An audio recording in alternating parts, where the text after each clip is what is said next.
देखिए, कल मेरे पास एक ऐसा मामला आया, तब मुझे लगा कि मुझे आप लोगों के समक्ष ये बात रखनी चाहिए। देखिए जिनसे मेरी बातचीत हो रही थी, उनका ये कहना था कि मेरे विवाह को 19 साल से ज़्यादा का समय हो गया है और अब मेरी पत्नी और मेरे बीच में स्थिति बहुत खराब है। पिछले 1 साल से हम दोनों अलग रह रहे हैं। बच्चे अपनी माताजी के संग रहते हैं, जहाँ पर उनका बच्चा एक 19 साल का था और एक 16 साल का था। अब पिता बिल्कुल अलग हो चुके हैं, माँ के साथ बच्चे हैं। माँ और उनके बीच में यानी कि पत्नी और पति के बीच में कभी इन 19 सालों में कोई कहा-सुनी नहीं हुई। सही तरीके से उनका जीवन चल रहा था। कभी उन दोनों को ये नहीं लगा कि 19 साल के बाद उनके रिश्ते में इस तरह से सिचुएशन आएगी। बात बहुत छोटी-सी थी, मामूली-सी थी, लेकिन मतभेद इतने ज़्यादा हो गए कि अब पति-पत्नी के बीच में दूरियाँ आ गई हैं, जो लास्ट 1 साल से वो दोनों अलग रह रहे हैं। बच्चे भी अपने पिता से सही तरीके से बात नहीं करते हैं, गाली-गलौज करते हैं, यहाँ तक कि मारपीट भी उनके बीच में हो गई। अब ऐसी अवस्था में जब बच्चे आपके साथ नहीं हैं, पत्नी जिसके बारे में आपने कभी ये नहीं सोचा था कि आपकी पत्नी ऐसा आपके साथ कर सकती है। 1 साल से ज़्यादा का समय है, वो व्यक्ति अकेला रह रहा है अ, अपने भाइयों के साथ या माता के साथ वो रह रहा है। अब ऐसी अवस्था में कहीं न कहीं उसके मन के अंदर डर की स्थिति उत्पन्न हो गई है कि कहीं मेरी पत्नी मुझसे पैसा ना ले ले, कहीं मेरी पत्नी मेरे ऊपर झूठे आरोप ना लगा दे। इस तरह से उनके अंदर एक डर की भावना आ गई है और जिससे उनको ये दिक्कत होने लगी है कि उन्हें घर में रहने में डर लग रहा है, नींद नहीं आ रही है, अलग-अलग तरह से उनके विचार आते हैं। इस तरह से उनका कहना था। उनको ये नहीं मालूम चल रहा है कि वो किस तरह से सामने वाले व्यक्ति से बात कर रहे हैं क्योंकि एक 19 साल से आप किसी व्यक्ति के साथ रह रहे हो, आपके 2 बड़े बच्चे हैं, अचानक आपके जीवन में इस तरह से घटना घटित हो जाती है कि आपकी पत्नी आपसे रिश्ता तोड़ देती है सिर्फ़ पैसों के लिए।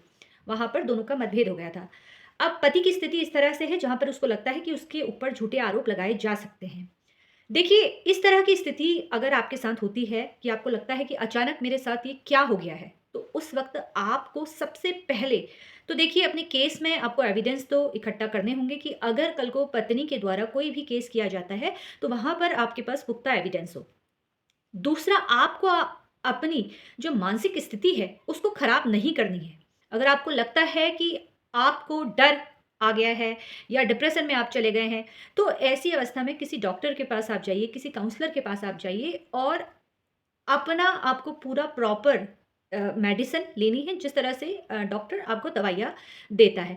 क्योंकि अगर कल के समय में कोई ऐसी कानूनी कार्यवाही होती है, तो वहाँ पर आपको ये अगर साबित कर दिया कि आपकी दिमागी हालत सही नहीं है, तो वहाँ पर आपकी प्रॉपर्टी भी आपसे पूरी तरह से ली जा सकती है और यहाँ पर आपका काफ़ी नुकसान हो सकता है। इसलिए पूरे केस में जब आपको लगता है कि आपके ऊपर केस किए गए हैं, आपके साथ ऐसी घटनाएँ नहीं घटनी चाहिए थी, तो ऐसी अवस्था में आपको हमेशा पॉज़िटिव रहने की ज़रूरत है। मानसिक दिक्कत अगर हो रही है, तो वहाँ पर तुरंत इलाज कराने की ज़रूरत है। साथ में कॉन्फिडेंस अपने पास रखिए कि आपके साथ जो होगा सही होगा। ये ज़रूरी नहीं है कि पत्नी झूठे केस करेगी ही करेगी। सोशल मीडिया में आजकल इतना दिखाया जाता है कि पत्नी झूठे केस कर रही है। मेरे द्वारा भी बहुत सारे वीडियो अपलोड करती हूँ मैं, लेकिन ये नहीं होता है कि हर एक पत्नी गलत है, कि हर एक पत्नी अपने पति के ऊपर झूठे केस करेगी, ऐसा नहीं है। अतुल सुभाष जी के केस के बाद बहुत सारे ऐसे मैंने मैसेजेस अपने मैसेंजर पे पढ़े और कल उनका भी ये कहना था कि मैं कहीं कुछ गलत कदम ना उठा लूँ। देखिए अभी तक कोई केस नहीं हुआ है, उसके बावजूद उनके दिमाग में ये विचार आया। तो ये ज़रूरी नहीं है कि पत्नी हर पत्नी एक जैसी होती है, वो आपके ऊपर झूठा केस दर्ज करेगी। कहीं न कहीं आपको ये डर अपने अंदर से बाहर निकालना होगा और हर केस अतुल सुभाष जी की तरह नहीं होता है, हर एक पत्नी उनकी वाइफ़ की तरह नहीं होती है।